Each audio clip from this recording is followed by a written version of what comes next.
дараа бөгөөд Улаанбаатар хотын захирагч Нямбатар эх жилээс хагас коксчсан түлшийг дотооддоо үйлдвэрлэх үйлдвэртэй болно гэдгийг тэгтлээ. Сайн байцгаана хүмүүс үзэгчдээ Global мэдээ эхэлж байна. Анхаарлаа хандуулна уу. Олон улсын хүүхдийн дууны уралдаанд Дэлгэр баярын гоомоор л шилдэг арт багтлаа. Улаанбаатар олон улсын кино наадамд 15 улсаас зочин иржээ. Шууд ба шинжлэх ухааны хүмүүс баримтат киног Улаанбаатар дахь Рус кинонд төлөвлөлөө.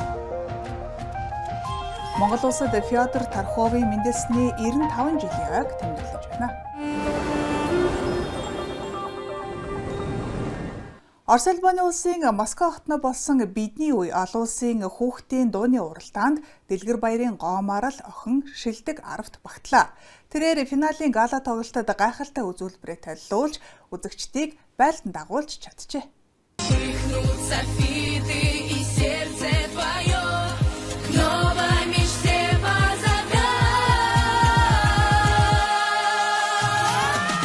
Бидний үе олон улсын хүүхдийн дууны уралдаанд гоомоор л охин тал нутаг дуугаар оролцсон. Түүний энэ дуу 15 улсын оролцогчид болон тэмцээний зохион байгуулагчдын дунд хийт болж манай хүүхэд залуус дэлхийд гарч авьяасаа таниулж байгаагийн илрэл болжээ.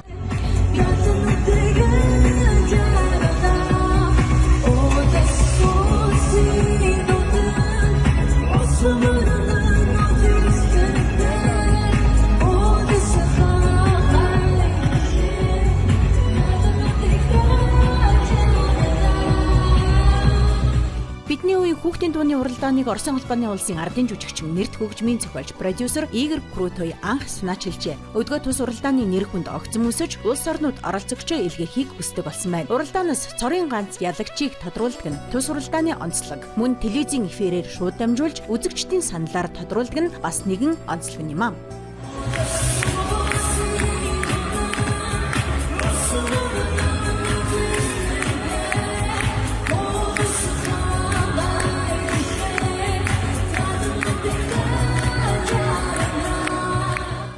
Ийхүү маш том уралдаанд зөрөгтэй оролцсон гоомаар л охиноор бахархахгүй байхын аргагүй. Шүүгчдийн саналаар тэрээр шилдэг арвт буюу 8 дугаар байр эзэлсэн байна. Түүнд 140 мянга гаруй хүн санал өгчээ. Брэдийн тэргүүн Алексей Цэдиновын дэмжлэгтэй хийсэн тэдний гэр бүлийн аялал ийхүү өндөрлсөн ч илүү их амжилт гоомаар л охиныг хүлээж байна.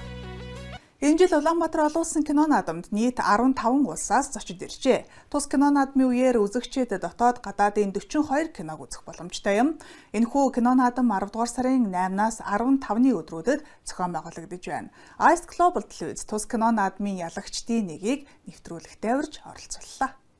Улаанбаатар кино наадмын эхний өдөр Монгол киноны уралдаанд төрүүлсэн уран бүтээлчид хангарт шагналыг гардуулжээ. Мөн татар киноны баг шилдэг зураглаач шилдэг зураачийн төрөл шагнал хүртсэн байна. Татар болор ирдэн. Татар шагналыг зураач болор ирдэн. Тэгээ та хэдий энэ фестивальд хаваацсан байна? Би ерөөсөө яг анхны удаа орж байна. Яг анхны кино зураачийн номинацид нэвтэрч байна гэсэн анх удаа л төвчж байгаа. Тэгээд одоо анхны шагналахад надад айгүй баяртай байна. Гоё байдаг юм билээ. Тэгээд тайзнаар гарангууд их бас сандардаг юм билээ шүү дээ. Кино зураач болор эрдэнэ Улаанбаатар кино наадамд анх удаа оролцож байна. Мөн түүний бүтээсэн татар кино шүүгчдийн зүгээс өндөр үнэлэг авч үзэгчдийн шаналлыг татжээ. Хипхоп хамтлагийн тухай кино 20 жилийн одоо 20 30 жилийн гэдэг шиг. Тэгэхээр яг ийм намтарчсан маягаар гэдгээр нэг тонцлогтой байх. Тэгээд мэдээж дуунуудын бол одоо ганцхан монголчууд ч биш одоо айгүй олон улс орнууд бас дуунуудын бас айгүй сайн мэддэг юм билээ татар хамтлаг гэхээр. Кино зураач болор эрдэнэ өмнө нь хурд хамтлагийн түүхийг өгүүлсэн бүсгүй хэмээх киног дэж олон танигдаж байжээ. Өнгөрсөн жилдээ та бүсгүй кино гэж хаваацсан байна шүү дээ. Бас уран зураг чар тий. Тэрнээ бас хамтлагад зориулсан кино байна. Тэгээд энэ юм та хөгжмөдөд дуртай хүн юм уу? Мэдээж. Улаанбаатар кино наадмын ялагч зураач болор эрдэнэтэй хийсэн ярилцлагыг нээлттэй ярилцлага нэвтрүүлгээр бүрэн ихээр нь хүлээн авч үзээрэй. Одоо харин өнөөдөр болсон онцлог үйл явдлын мэдээллийг цөөн хормын мэдээгээр хүргэе. Өнөөдөр гамшигын эрсдлийг буруулах олон улсын өдөр тохиож байна. Уг өдрийг 1989 онд Нэгдсэн үндэсний байгууллагын ерөнхий ассамблеийн шийдвэрийн дагуу тэмдэглэх болжээ. Энэ жил санхүүжилтийг гамшигыг даван туулах чадварыг бэхжүүлэхэд чиглүүлийн урайндор тэмдэглэх юм. Тодорхойлбол онцгой байдлын байгууллагын үйл ажиллагаа болон хууль тогтоомжийг сурталчилж, гамшигаас урьдчилан сэргийлэх дадлага сургалтыг иргэд олон нийтийн дунд зохион байгууллаа. Чингэлтэй дүүргийн 12 дугаар хороо гал төмөр унтраах аврах ангитай боллоо. Ингэснээр хүн амын нэвтршил ихтэй бүсэд гал төмөр унтраах аврах ажиллагааг түргэн шуурхай зохион байгуулах, иргэдийн аюулгүй байдлыг хангах нөхцөл бүрдэж байна. Тус бүтээн байгуулалтыг дүүргийн төсвийн хөрөнгөөр барьсан бөгөөд дуутын нуруу компани гүйцэтгэж, нийслэлийн хөрөнгө оруулалтын газар захиалагчийн техникийн хяналт тавьж ажиллажээ. Газар тариалангийн бүс нутгаар нойтон цас орж засан шуурах шуурна. Тодорхойлбол өнөөдөр нутгийн хойд хэсэг буюу газар тариалангийн бүс нутгаар 14-нд нутгийн зарим газраар нойтон цас орж явган шуурах шуурна. Зам даваанд халтаргааг булгаа үүсэж үзэгдэх орчлон хязгаарлагдахыг анхааруулж байна. Өнөө өглөөний байдлаар ара хангаан цэцэрлэг булганы бугут, булган, бүрэг хангаа, могод, орхон, хутга өндөр, завхны баян дэс, баян хархан, их уул, нүмерэг, тосон цингэл, тэлмэн тэс, орхны баян өндөр, увсын баруун турун, зүүн говь, малчин, сагил, түргэн, улаан гом, өндөр хангаа, хинтийн баян адраг, бидэр, дадал, хөвсгөлийн баян зүрх, галт, жаргалант, аршаант, тосон цингэл, цагаан уул, цэцэрлэг, шин идэр, эрдэнэ болгон, зэрэг, аймаг сумдад цас ороод байна. Үйлжилтийн бэлтгэл байдал авах арга хэмжээний талаар 21 аймгийн засаг дарга нартай цахимаар хуралдлаа. Албаныхны өгсөн мэдээлэлээр улсын хэмжээнд энэ сарын 6-ны өдрийн байдлаар 151.1 мянган тонн улаанбуудаа, 81.7 мянган тонн төмс, 50.8 мянган тонн малын тэжээл хуран авчээ. Хамгийн олон мал бол баруун болон хангаан бүсэд үйлчлэхээр байгаа. За баруун бүсэд бол 14.2 сая толгой мал, хангаан бүсэд 24.2 сая толгой мал үйлчлэхээр байгаа. За говийн болон зүүн бүсэд бол цөөн тонны мал үйлчлэхээр байгаа. Дээрээс нэмээд төвийн бүсэд 6.7 сая. За үйлчлэлт хамгийн хүндэрч болцсошгүй буюу баруун болон төвийн бүсэд нийтдээ 21.6 сая толгой мал үйлчлэхээр ийм тооцоо судалгаа гарсан байгаа. Эрчим хүчний салбарын өвлжилтийн бэлтгэл 85% таа байгаагаас төвийн бүсийн станцууд 627 мянган тонн үрс, 2519 тонн мазутын нөөцтэй байна. Түүнчлэн нийслэлд 500 борлуулалтын цэгт хагас коксон шахмал түлшийг нийлүүлж эхэлжээ. Нийслэлийн хэмжээнд 2025 оны 2 дугаар ээлжийн цэрэг татлагыг энэ сарын 17, 18, 19-ны өдөр зохион байгуулна. Хугацаа цэргийн албан тэнцсэн залуусаас санал авч мэргэжил эзэмшүүлнэ гэдгийг нийслэлийн засаг даргын хамгаалалтын газрын цэргийн штабын дарга ялалт онцоллоо. Үүний өмнө Баянзүрх дүүрэг дээр ерөнхийлөгчийн хамгаалалтын газрын зүгээс одоо санаачлаад татгаж байгаа нийт иргэдийнхээ 2000 орчим иргэнд бол бүрэн одоо үзлэг шинжилгээ хийхээр зорж байна. Тэгэхээр энэ ямар учир холбогдолтой вэ гэхээр ер нь цэргийн насны иргэдийн одоо эрүүл мэндийн байдал үнэхээр одоо ямар төвшөнд байх юм бэ гэдэг бодиттойгоор олж тогтоох. За мөн түүнд холбогдох одоо дүн шинжилгээ хийхээр зорж байгаа. Брэдэд Улс орнуудын бүс нутгийн хэмжээнд хамгийн анхны хамгийн урт явганаар алхах жим ашиглалтад орлоо. Үүгээр иргэд амралт зугаалгаа ая тухтай өнгөрүүлэх, өөртөө буюу эрүүл мэндэд хөрөнгө оруулах боломжтой болж байна. Уулын зам нийтдээ 21 км урт бөгөөд 5 хэсгээс бүрджээ.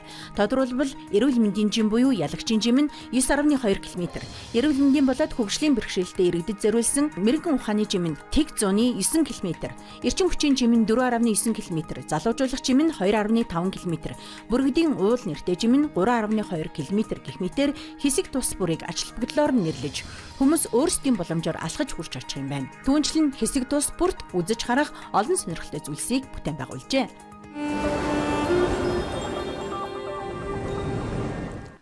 Улаанбаатар хотноо шувууд ба шинжлэх ухааны хүмүүс баримтат киноны нээлт боллоо. Энэ бол Ирхүү хотын найруулагч Елена Түрэнцевагийн нэгэн шинэ бүтээл юм. Тэрээр өмнө нь Монголын үзэгчдэд хайрын цаг үеийн тахал киног төлөөлж байсан бөгөөд Ice Global телевиз энэхүү шинэ киноны талаар сурвалжлаа. Энэхүү кинонд Сибирийн шувуу судлаач, биологийн шинжлэх ухааны доктор Сергей Бежанудгаа өгүүлдэг бөгөөд тус киноны нээлт сайхан Улаанбаатар дахь Оросын шинжлэх ухааны соёлын төвд боллоо. Елена Анатольевна бол хамгийн эхлээд биологч мэргэжил эзэмсэн бөгөөд түүнээс гадна ургамал судлаач буюу. Гэхдээ тэр эхлээд 2 жилийн турш шувуу судлаач байсан. Елена Туринцева өнгөрсөн жил 1940-с 1950-ад оны үед Монгол улсын иргэдийг тарууган дахлын дэглэлтээс орж байсан зөвлөлтийн эмч нарын тухай өгүүлсэн хайрын цаг үеийн тахалч киногоо манай үзэгчдэд төлөвлөж байжээ. Монгол бол энэхүү киноны зураг авалт хийсэн байгаль нуур болон эрхүү мужтай ойр хурж улс. Тэр утгаараа бид зарим нэг нийтлэг орон зайгаар холбогддог. Эдгээр шувууд нь байгаль нуур, эрхүү муж, Монголоор дамжин Вьетнам, Хятад руу нисч хэд өвөлждөг шувууд юм. Мөн энэхүү баримт киноны нээлтэнд Улаанбаатар дахь Бэлхааны нэрмжит сургуулийн багш сурагчдын төлөөлөл хүрэлцэн ирж тус киног сонирхон үзлээ.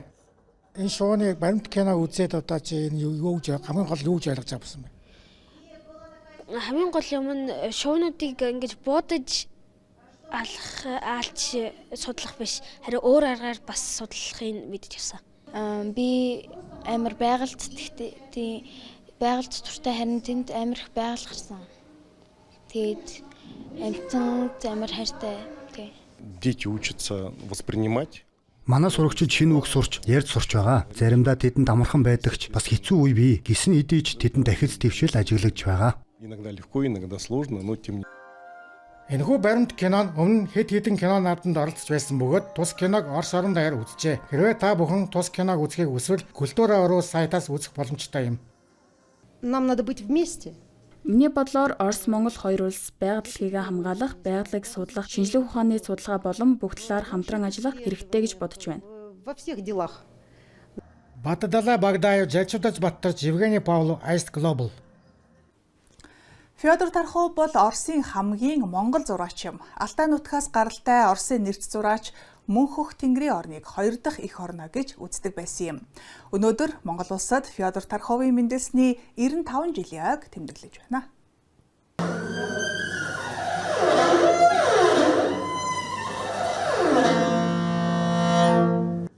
Монгол бол Фёдор Тарховын гол уран бүтээл байв. Тэрээр энэ улсын төлөө олон зуун зураг зориулж Монголын ард түмэнд хандивлжээ. Мөн Фёдор Тархов Монголд олон удаа альчсан бөгөөд тэрээр түүний сэтгэл татван газрын тухай тосон будгаар зурж өвгүүд огчийн нэрийг өөрийн хөрөг зурагт мөнхлөхөөс залхдаггүй байв. Тэдгээрийн нэг нь Монгол улс болон Зөвлөлт холбоот улсын баатар, сансрын нисгч Жүгжир дэмдийн гүр архичаа бөгөөд түүний урлагаар зураачийн охин Марина Тифлисова энэхүү баярт хүрэлцэн иржээ. Түүнийг хэлдэг байсан чухал ганц хэллэг байсан. Энэ бол Монгол бол дурлахгүй байхаа аргагүй эмэгтэй хүнтэй төстэй улс гэж тэр хэлдэг байсан. Энэ нь үнэхээр үний юм. Монголд ирсэн хүмүүс дахин эргэж ирдэг. Өөрийнхөө одоо гараар зурсан 70-80 бүтээлийн Монгол улсын Занвазрын музейд шилжүүлж өгсөн. Тэр байтугай одоо бас 25-аас 30 сайхан бүтээл нь Баян-Улгийн аймагт